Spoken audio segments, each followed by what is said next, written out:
จะมาเว้าความฝันให้ฟังครับ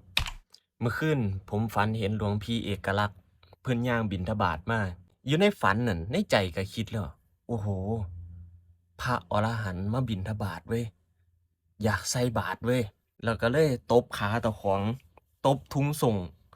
ว่ามีอิหยังบ้างปรากฏว่ามีข้าวเหนียวส่ำ2นิ้วนี่ล่ะปั้นหนึ่งแล้วก็ลูกอม4-5ก้อนก็เลยใส่บาตรทั้งเบิดเลย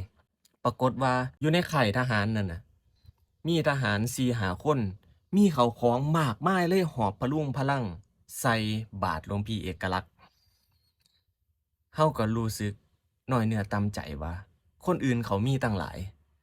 แต่ว่าเรามีแค่นิดเดียวใส่บาตรไปก็ให้ไปน้ำตาไหลเลยในฝันน่ะนะให้แบบ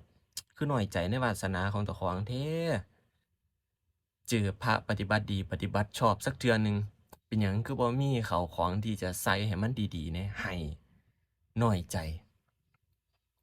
ให้จนกระทั่งสะดุ้งตื่นขึ้นมาน้ำตาไหลอาบหน้าเลยโอ้จั่งซี้ก็มีเนาะผู้ใดมีประสบการณ์เกี่ยวกับหลวงพี่เอกลักษณ์วัดพุทธพรหมยานจังหวัดฉะเชิงเทรา